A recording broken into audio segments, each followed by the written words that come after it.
Welcome to the new episode of the Performance Prescription Lab podcast. This is Nilhan, and together with my co host Jess, we will dive deep into the world of protein and answer the burning questions that keep athletes awake at night. When it comes to protein, we've got more questions than a 3 year old in the why phase. There are so many myths or bro science regarding protein requirements that it is easy to be misled and confused. Supplement companies aggressively target athletes with marketing about the need for protein, which further complicates the issue. Are you wondering how much protein you need and which one is right for you? You have dietary restrictions such as being vegan or lactose intolerant, and you are trying to reach your total protein intake in line with your exercise program. You want to make safe and informed choices when using protein supplements. Get ready to find all of your answers in the All You Need to Know About Protein episode. I'll hand over to Jess for a protein crash course before we jump into the common questions. Perfect. Well, protein, as we know, is one of the macronutrients. It is along with fat and carbohydrates, and it is composed of amino acids, which serve as essential building blocks for various biological processes. For athletes, understanding the science behind protein is vital to optimizing physical performance and recovery. Protein Proteins are not merely dietary nutrients, but complex molecules with multifaceted functions. They act as catalysts for enzymatic reactions, they facilitate cell functions and signaling, and they provide structural support for our cells and the body. For athletes, the most noteworthy function is their contribution to muscle development and repair. Amino acids that make up protein are the very elements that promote muscle growth, aid in recovery of damaged muscle fibers post exercise, and ensure the maintenance of muscle mass during training and competition. Proteins and their building blocks, amino acids, have been ingested for years as part of sports nutrition. In fact, dietary supplements is the most likely or probably the first ever supplement taken. There exist 20 amino acids in total. Nine of them are considered essential, and 11 of them, which the body can synthesize from other metabolic byproducts. So, therefore, the nine essential amino acids must be obtained through diet since the body has no internal source to make them. And most of the body's amino acids are contained within proteins. To be complete, the essential amino acids are phenylalanine, valine, threonine, histidine, lysine, methionine, tryptophan, leucine, and isoleucine. Only about 1% of amino acids in the body are in like the free pool, such as your bloodstream, and available for protein synthesis. One way to increase this free pool of amino acids is by increasing your dietary intake.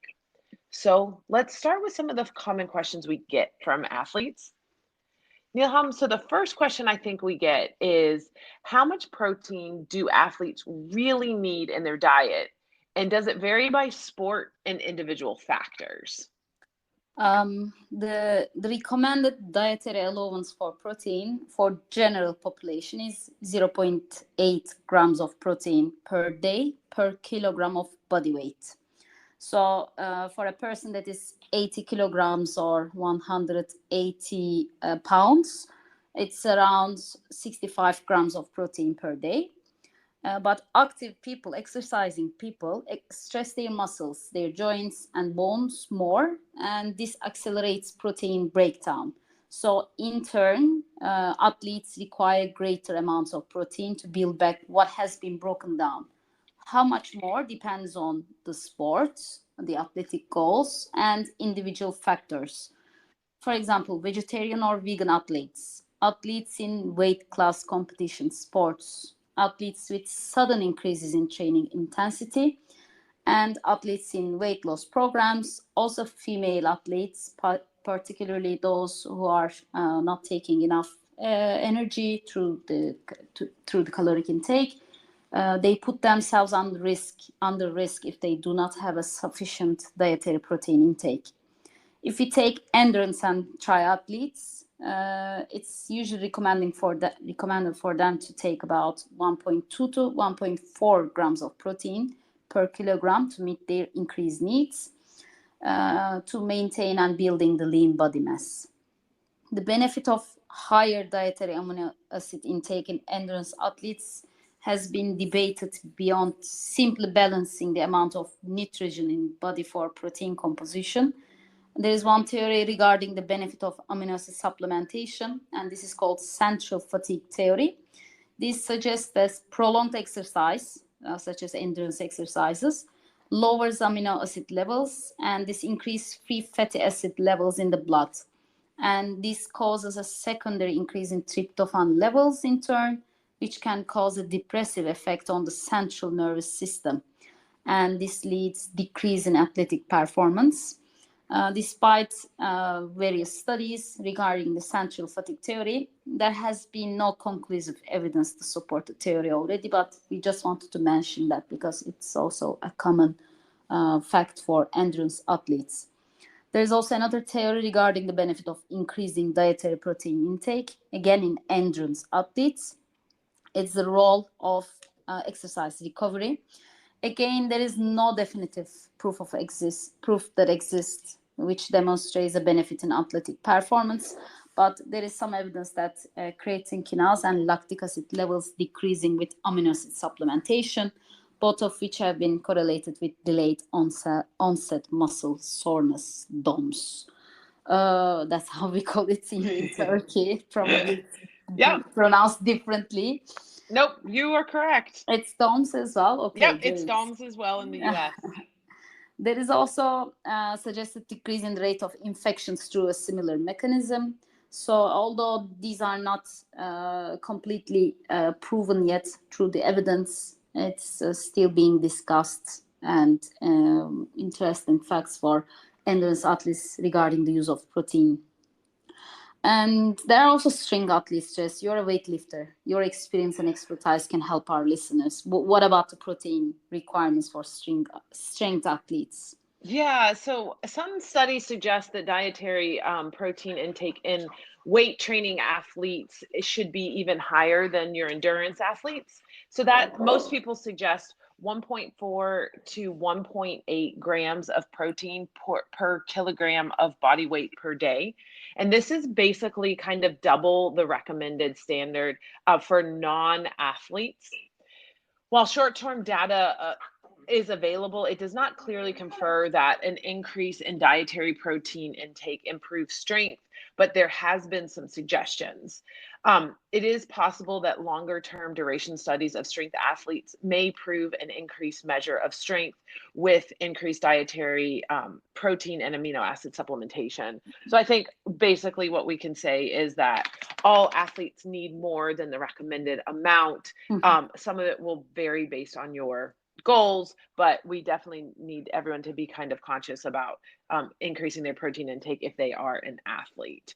So I would go with probably the next question is, does more protein mean more muscle? Yeah. We mentioned the recommended daily intake for protein, and when you go beyond that, it's usually the answer is no. So more protein doesn't mean more muscle. How? There is a limit on the amount of protein synthesis in our body. Therefore, muscle building potential is based on oral protein intake. And this is the protein we ingest. And protein or amino acid ingested above the limits will not induce further protein synthesis. So again, the answer is no. It's usually recommended to stay within the amounts we just mentioned for different athletes. This takes me to the next question, because we said individual factors influence the protein intake. And in that case, does protein intake change during different training phases, such as bulking, cutting, or maintenance, Jess? Gotcha.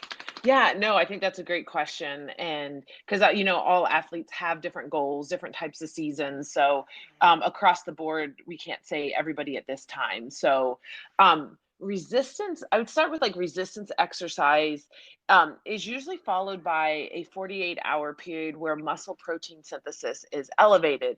So protein synthesis is necessary for an increase in muscle mass, and therefore an increase of dietary amino acids is suggested.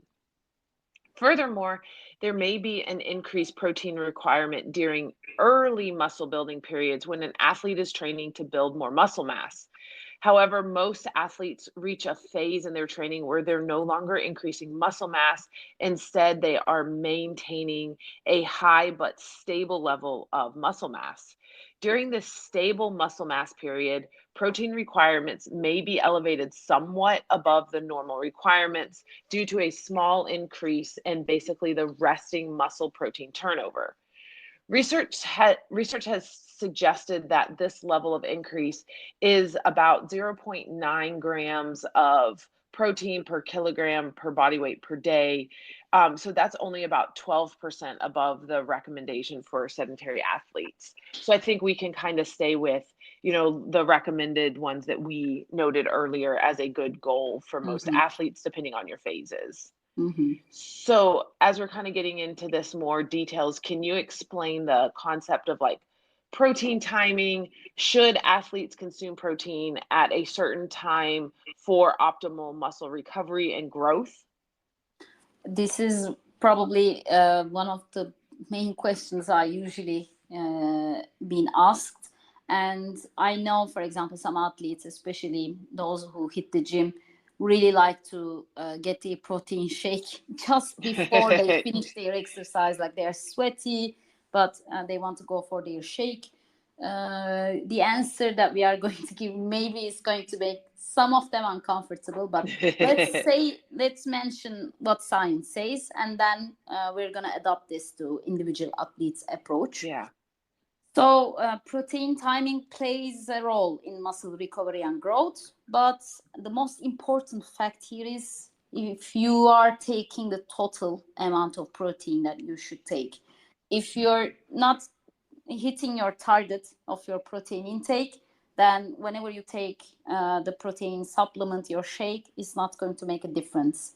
There are some research or anecdotal information about getting post-exercise or pre-bed protein intake to have advantages. Again, the total amount of protein consumed over the course of the day is the primary determinant of muscle recovery and growth. So my recommendation as a sports pharmacist is that athletes should aim for a balanced and distributed intake of high quality protein sources to support their nutritional needs. So if your target is 65 grams, then you divide it into 3 or 6 meals a day and try to get protein in all of your meals, your main courses or snacks, and always include protein rich sources to hit your target. But one approach is, for example, if you are hitting the gym or your exercise on an empty stomach, of course, it depends on what type of exercise you're doing.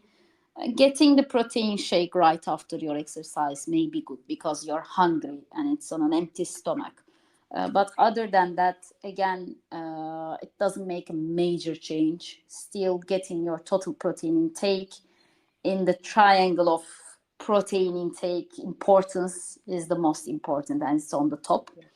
And since I mentioned trying to have a balanced and distributed intake with high quality protein sources, we also get asked what kind of protein resources that athletes should take depending on the dietary restrictions of different athletes. So my next question to you, Jess, is what are the best food sources of protein for athletes? Yeah. Since we definitely always like to touch on food first Yeah. approach. So, some of these you'll probably know, and others may be something that you haven't thought of.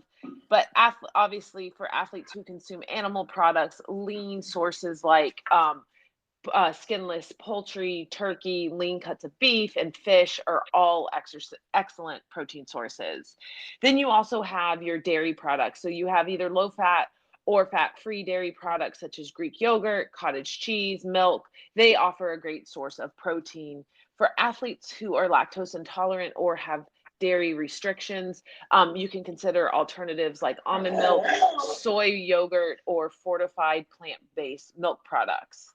It's important to note here that whey protein is a cheese product, and athletes that are lactose intolerant or vegetarian or vegan should opt for other choices. We can't forget about the world's famous egg that everybody loves.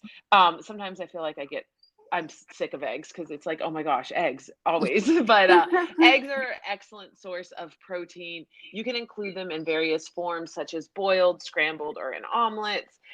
For those that are with egg allergies, egg substitutes like tofu can be used in recipes. We can't forget about the plant powerhouse proteins such as beans, lentils, and chickpeas. Then we move into almonds, peanuts, and chia seeds are also protein-rich options, and they can be added to breakfast cereal, yogurt, or consumed as a snack. For some people, they find nut butters may be a little bit more of a convenient source of protein. And like you said earlier, Nilham, I love the idea of making sure you always have protein with a snack. So I usually try to tell clients, like, make sure you don't have, and except for that, like 30 minutes to an hour before working out, Mhm. try and make sure you always have a protein with a snack. So never have, I always say, naked carbohydrates. So if you're going to have an apple, maybe add like cheese or Mhm. almond butter or something with it. If you're going to have fruit, add like Greek yogurt. So you can try and get a little bit extra protein in all your snacks. For our vegan athletes or anybody, actually, tofu and tempeh are soy-based protein sources. And a lot of people, you can kind of get very curious or creative, and tofu can actually be blended into smoothies for extra protein boost. So sometimes you may be able to kind of hide it in different Mhm. sources, such as like, muffins and smoothies are a great way to add a little extra protein. Quinoa is a unique plant-based source of protein, and it's also a complete protein. Um, Seitan is also called wheat gluten, and it is a high protein meat substitute. So it's just, there's a whole lot out there. Sometimes you just have to look past the basics of meat to realize that there are different sources of protein, and sometimes it's adding little bits throughout the day that can definitely help. It's important for athletes with dietary restrictions to kind of plan their meals thoughtfully to ensure that they are receiving a balanced intake of essential nutrients, including protein.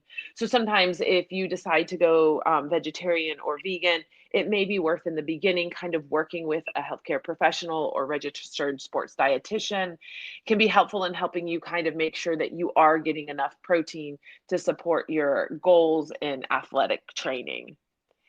Many athletes choose to go vegan or vegetarian, and there is research that going plant based may have performance health benefits. That's if they meet their total daily caloric intake, including protein. So, just something to think about. There is maybe some benefits, but you still have to reach your total daily caloric intake and make sure you get enough protein as an athlete. So, Nilham, this kind of brings us to our next question. What are the protein requirements for vegetarian or vegan athletes? Mhm. I was watching a Netflix documentary or movie. I was actually talking about this with a friend, and it's basically a team who is completely going vegan or vegetarian, and they have a Interesting. performance increase. I'm gonna remember, or maybe I'll include the link to the podcast about that. That found interesting. It's not a scientific research, but interesting story. But this Yeah. means there are many vegan and vegetarian athletes, and especially for endurance athletes that have or they have a more intense exercise.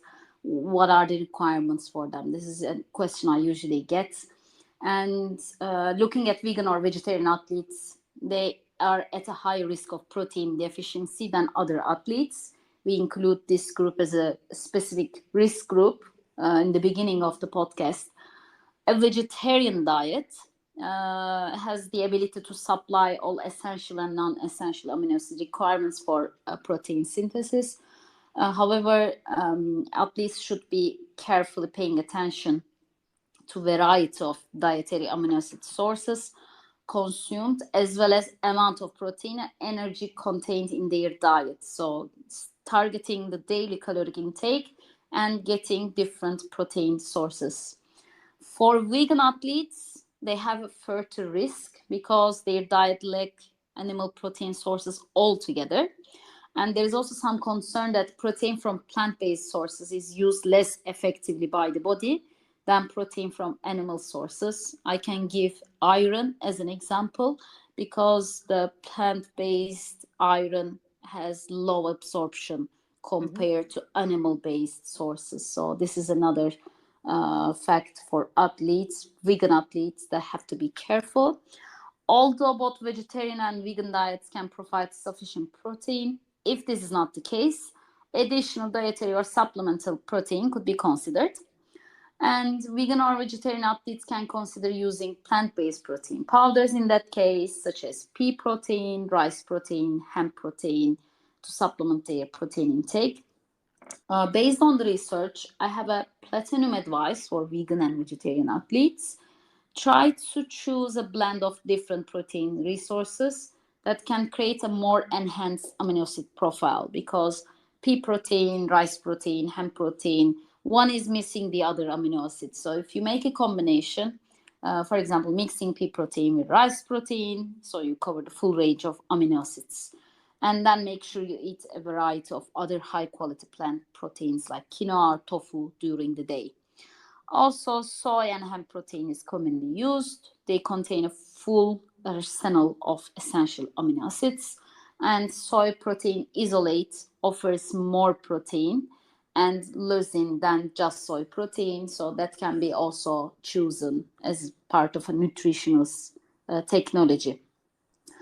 And we say get your protein target, but this may be misunderstood because I usually get a question from some of the athletes. I consume a high protein diet, I want a lean body, I'm going to opt out other macronutrients such as fats and carbs.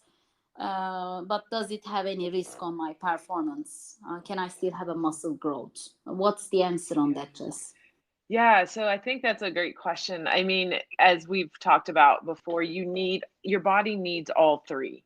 And there is a balance. Everybody's slightly different in that how much they need of each, and everything is going to be individualized to the sport and to the goals of the athlete.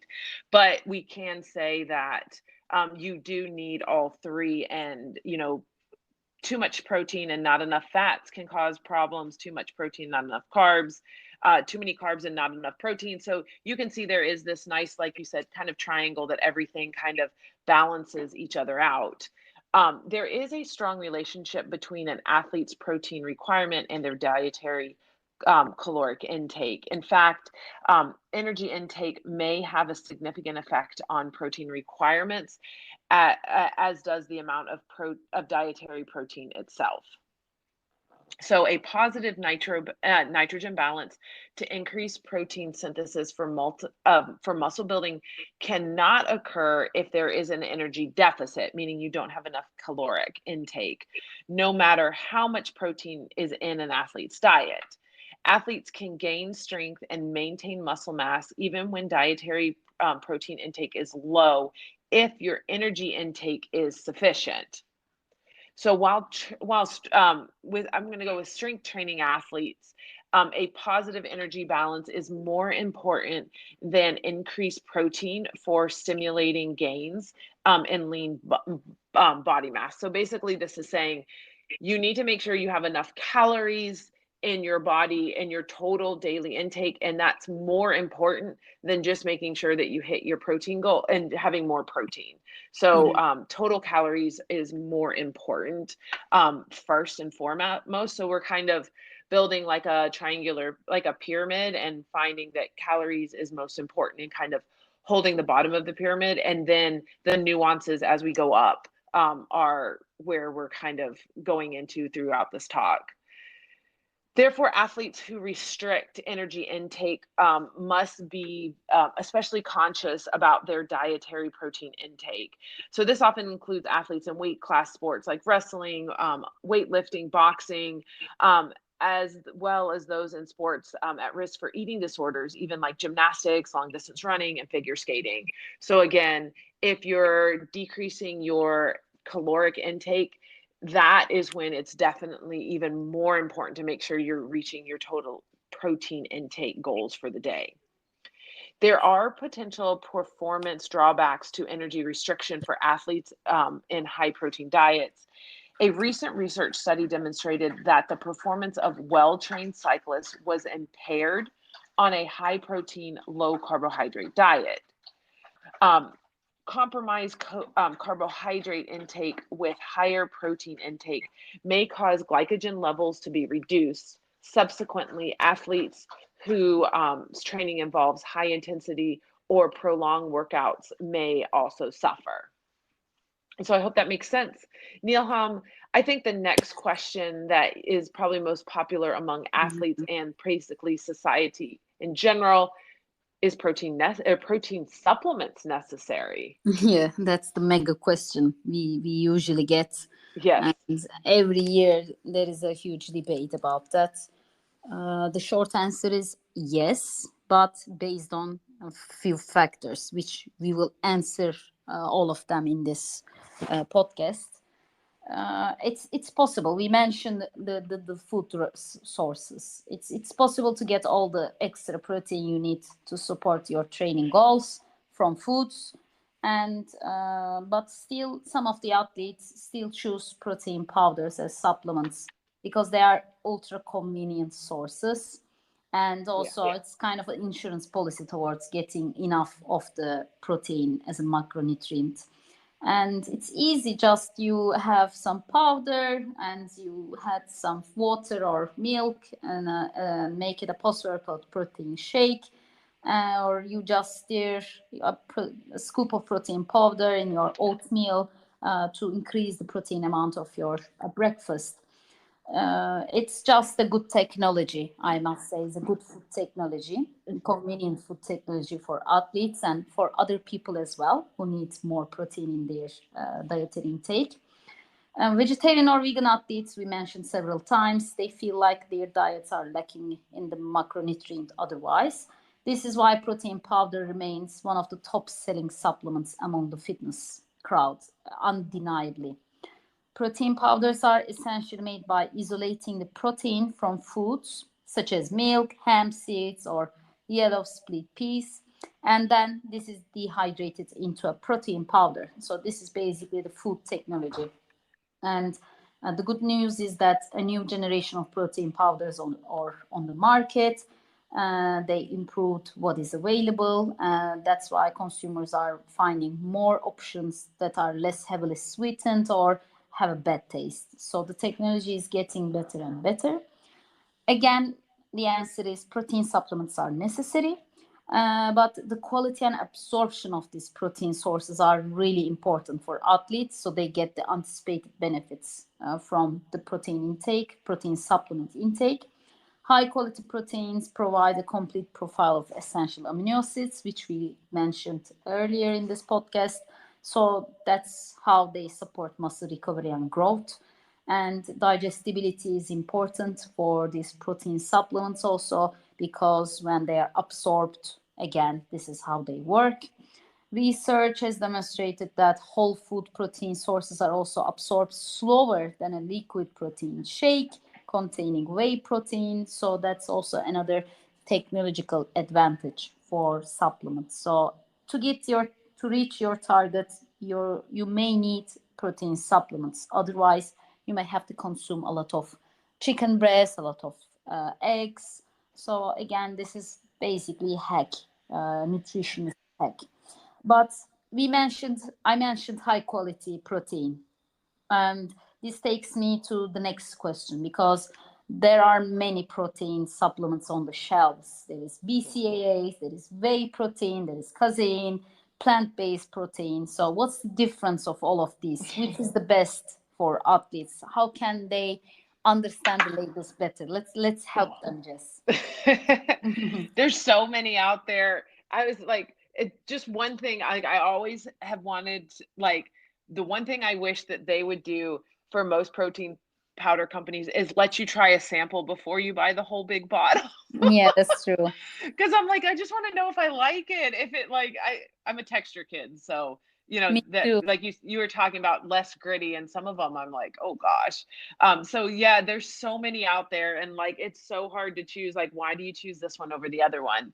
Um, and so obviously we always food first, but if you are going with protein powders, that we're going to kind of break them down for you. So whenever you eat protein in the whole food form, such as food, protein powder, we're consuming a mix of amino acids or a blend.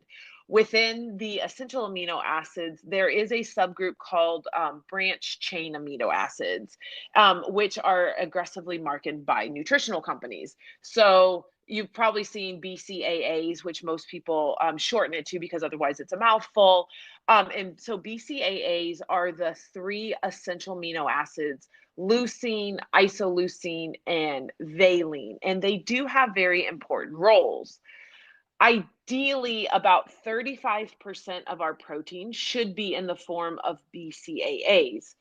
Fortunately, that's a rough ratio, and that is found in most food products naturally. Leucine is the most effective amino acid in stimulating protein synthesis. I recommend athletes to use protein supplements to make sure that they do have leucine in them. And it's an amino acid, very important for muscle gains. So, this is something you want to look on the labels for. I will then move into the probably the most common one is whey protein. And so, as a sports pharmacist, I kind of want to start with a fun fact. A Detroit pharmacist, Eugene Shift, was the first person who processed whey from milk in the 1930s. And he sold whey products in drugstores as a nutrient rich health food. That's a half a century before whey even became a standard protein powder for athletes. Mhm. So, way to go, pharmacist. Yeah, there are many, many interesting facts like this. For example, I just learned Dr. Etker is a pharmacist. Really?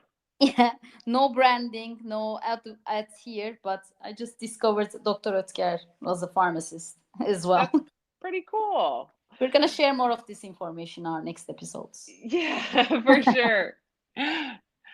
So probably the most common protein supplement people see is going to be whey protein. And whey is a high quality, complete protein derived from milk during the cheese making process. It contains all the essential amino acids and contains the highest amount of the amino acid leucine. Whey protein is very fast acting protein that elevates blood amino acids for 3 to 4 hours after consumption. This makes whey a popular choice for athletes and fitness enthusiasts to support muscle growth and recovery. You'll often see whey protein being what most people consume immediately after workouts. The next one that I see a lot of is casein. And casein is a milk based protein also, but it's a slow acting protein that slowly elevates amino acid levels for 6 to 8 hours after consumption. Um, Casein protein is best consumed for most people before bedtime, to minimize the amount of protein your body uses while it rests. So it can use the protein from casein. But there's food sources like cottage cheese and milk are also good sources of casein protein. And some protein fortified milk products also, like I said, contain casein. Another benefit of casein and that it's notably thicker than whey, making it more likely to keep you feeling full longer. And that's because casein is unhurried digested, and but it has lower leucine content. So again, whey protein is probably a better choice post workout.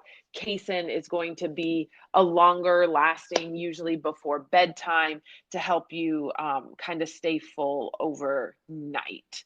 Um, So that's why a lot of people will add like Greek yogurt or cottage cheese or something like that with fruit before they go to bed, or along the lines of even a casein like kind of sweet treat. Um, Nilham, I'm sure there's athletes that may be confused between like isolate and concentrate. Do you want to kind of dive in a little bit more deeper into the choices of like when you're looking at protein powders, what's the difference between like an isolate or a concentrate, and what are they used for? Yes, definitely. To me, when I first started discovering protein supplements, it was decoding another language for me. Oh, So I'm yes. happily going to help athletes with learning this protein language of the supplement stores. The protein listed in the ingredient list of your powder of choice may indicate it's an isolate or it's a concentrate. Protein isolate is the most finely filtered form of the powder, meaning it contains very little stuff other than proteins such as fat, fiber, lactose. So it's isolated. This creates a product that is at least 90% protein by weight. Concentrate tends to be more budget friendly because it has a lower technology and it contains more calories from fat and carbs at the expense of protein. They typically top out at about 80% protein by weight compared to isolate products, and then they have lower than 50% of protein, which is not ideal. So the grams of protein per serving will be more in an isolate powder than a concentrate, but for most people's needs, this is hardly a deal breaker, as a concentrate powder can still deliver adequate amounts of high quality protein to support your muscle needs. So it's basically a different or more expensive quality high protein source because it has better technology in the isolate forms. Some products contains a mix of isolate and concentrate protein. Sometimes this is called property blend. You need to be careful with this ingredient label because when it's a property blend, it's a mix of, for example, whey protein concentrate and isolate. You don't know how much protein you are getting. So I usually recommend to athletes when they see a property blend, they don't know what's in it, stay away. Looking at the amount of protein relative to the serving size will give you an idea of what you are getting. So more protein per gram of powder indicates a higher quality product. So that can be also another way to decode the language of labels of these supplements. If lactose doesn't sit well with you, you are lactose intolerant, for example, you should opt for whey protein. As I mentioned, it's a cheese byproduct, but you can also look for isolated soy protein, which contains very little gas producing oligosaccharides. So if you're vegetarian, vegan, that's also a plant based source. But whey protein isolate also has uh, less is more good for lactose intolerant people. So that Okay. will give you less problems with your stomach if you choose the whey protein isolate. You may also come across whey protein hydrolysate. It's hard to pronounce this, which is made using a process that breaks down the building blocks of proteins called peptides into something that is almost pre-digested, making it theoretically easier to digest and absorb. But there is very little data on these products. It's pricey, so it also has a bitter flavor. So before there is more data and more usage on this new technology of whey proteins, maybe we can recommend going for the whey isolate products. If it's an animal based or plant based resource, always, whether it's an animal based or plant based protein, always make sure it delivers at least 20 grams of protein per serving, and or a ratio about 150 calories per 20 to 20 grams of protein. Make sure keep that scoop sizes vary in different products, and some products may be listing their serving size as 2 scoops. So Make sure you are getting enough protein from your product. So it's important to read the label correctly, and hopefully this gives you a little bit of understanding about this language. So you read your label, you know what you are taking, but what happens if you take a lot of protein? What are the risks? Another question I usually get is, do protein supplements cause kidney damage? What is the risk associated with consuming too much protein, Jess? Good question. I definitely have gotten that one myself too. As we know and we've discussed, protein obviously is essential for growth and repair. And when you exercise, your muscles undergo stress and damage, and proteins help you rebuild and repair them. Consuming protein after exercise, as we've talked about, can help promote muscle growth and recovery, which leads to an increase in muscle mass and strength, which we all know is super important for both athletes and even non-athletes. However, it's important to note that consuming too much protein can have negative effects on the body. Excess protein intake does not necessarily lead to a greater increase in muscle mass. In fact, too much protein can lead to negative health effects such as kidney damage and dehydration. We also talked about decreased performance earlier by taking too much protein and not enough fats and carbohydrates. So it's recommended that individuals consume a moderate amount of protein based on kind of the guidelines we gave earlier. And that those come from multiple governing bodies of the amounts of grams of protein per kilogram per day. Obviously, it's going to vary based on your body weight, your activity level, but you do want to make sure you maintain a healthy balance of protein in your diet. Safe and quality choices of protein supplements do not cause kidney damage unless you remain if you remain within the daily protein intakes and you don't have a pre-existing condition for your kidneys to be damaged. So um, if you are a smart consumer and consume within the amount, you do not have to worry about kidney damage by taking protein.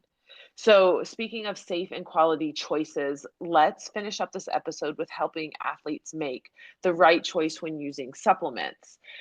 This is obviously essential for our work as sports pharmacists. So, Nilham, the final question for today is, how can athletes make informed choices when choosing protein powders Yes, this is or my supplements? favorite question. Really like to answer, and I'm in the hunt for protein supplements from different stores, trying to understand their ingredients.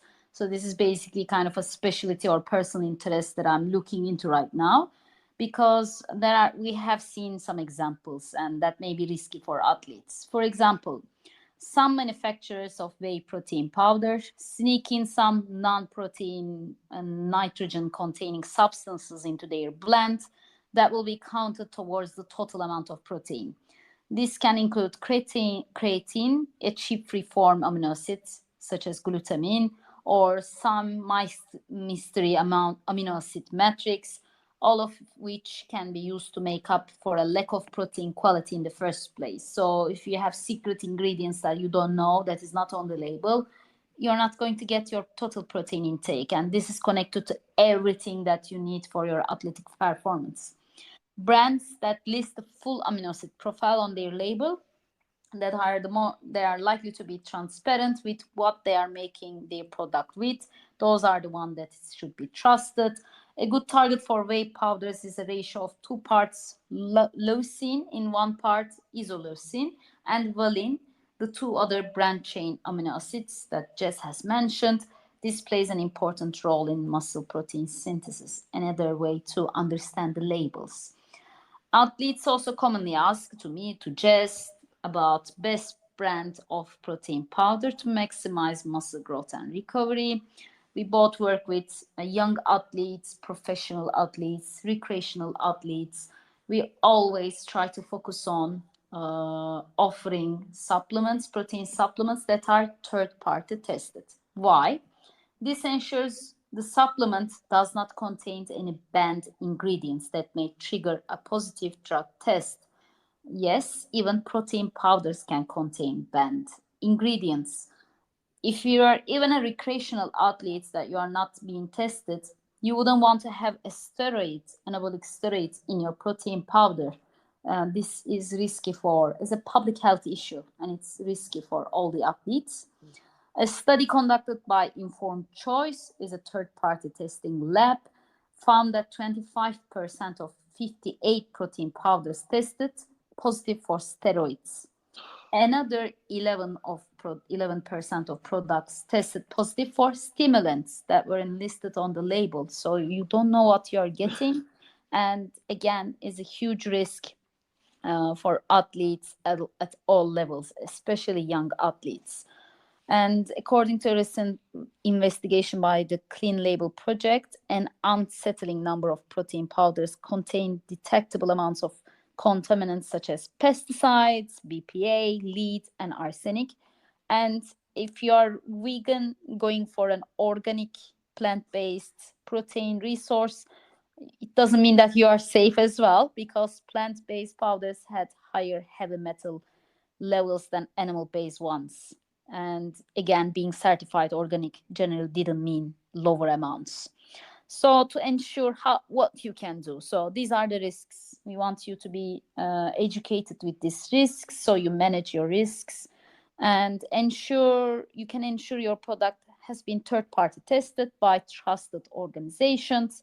For example, these are very common in US: NSF, nsfsport.com, Informed Choice. The website is informed-choice.org.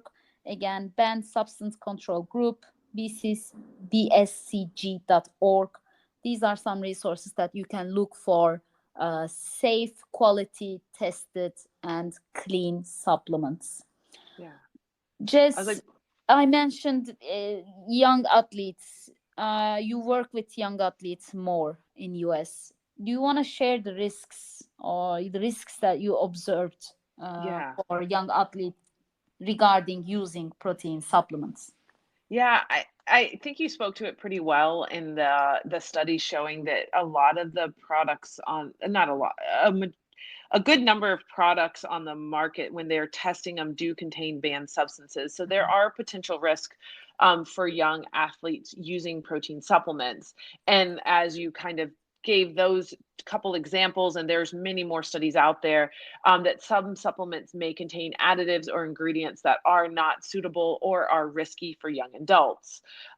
So to ensure their safety, I usually, when I'm working with young athletes, I want the parents, the athletes, the coaches to prioritize making sure these kiddos obtain protein from whole food sources first. And that is making sure that they have a, I usually tell them that a skill is nutrition, and the foundation of that is up through whole foods. So making sure that they have a good quality basis for their, not only for their performance as a young athlete, but they will need this skill later in life, but making sure they understand a good quality nutrition plan, and that they understand that whole food sources provide nutrients beyond just protein, carbs, and fats. They provide a lot of the micronutrients that they need when they're growing.